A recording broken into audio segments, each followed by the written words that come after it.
Y a quelqu'un? C'est moi, votre professeur Rachid. Je suis venu vous présenter une nouvelle leçon. Vous êtes prêts? Allons-y. Commençons par observer ces phrases.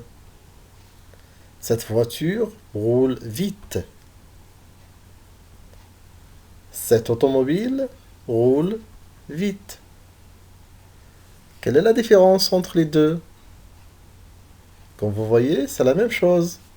La voiture, c'est l'automobile. Donc, on peut dire que l'automobile est le synonyme de la voiture. Donc, notre leçon du lexique d'aujourd'hui sera sur ce sujet, la synonymie. Qu'est-ce qu'un synonyme alors? Les synonymes sont des mots qui ont le même sens ou des sens très proches. Exemple, un enfant joyeux est un enfant gai. Ici, le mot joyeux est le même que gai. Ils sont des synonymes.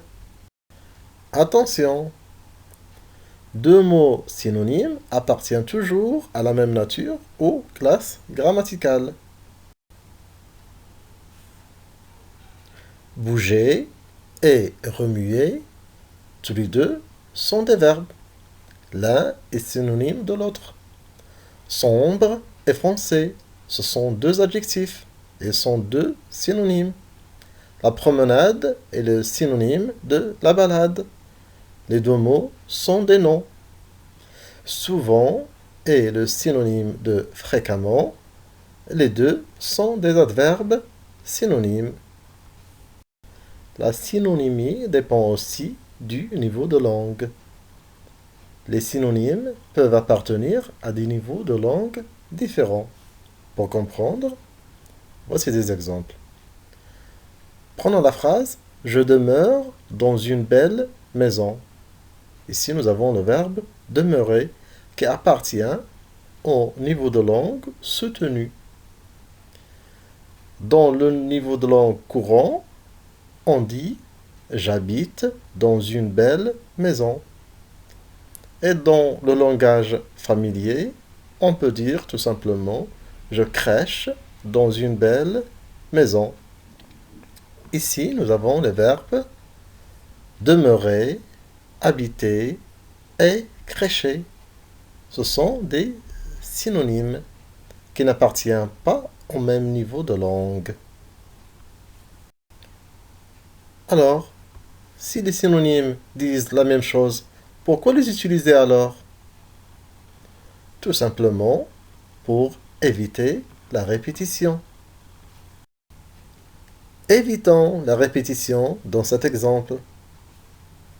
La maison venait d'être terminée.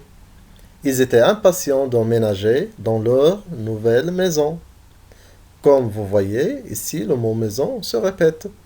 Pour éviter cette répétition, on peut dire la maison venait d'être terminée. Ils étaient impatients d'emménager dans leur nouvelle habitation. Donc ici, le mot maison et habitation sont des synonymes et sont tous les deux des noms. Voilà ce qu'il faut retenir de cette leçon. Des synonymes sont des mots de même nature qui ont le même sens ou des sens très proches. Les synonymes évitent les répétitions, mais permettent également de préciser ou de modifier le sens d'un mot ou d'une expression. Et les synonymes peuvent appartenir à des registres de langue différents, familiers, soutenus, recherchés, etc. Amusons-nous à faire cet exercice. Relie chaque mot à son synonyme. Commençons. Quel est le synonyme de peine? Oui, c'est chagrin. Quel est le synonyme de souple? C'est flexible. Maintenant, le synonyme de simple, c'est facile. Quel est le synonyme de âgé? C'est antique.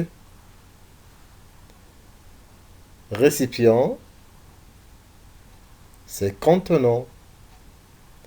Et finalement, quel est le synonyme de fin? Le masculin de fine, c'est délicat. Mon conseil à vous est de lire toujours, car la lecture est le seul moyen d'apprendre plus de synonymes.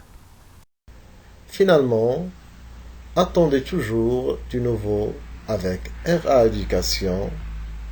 N'oubliez pas, je vous aime, cliquez sur j'aime, abonnez-vous à ma chaîne et partagez au maximum.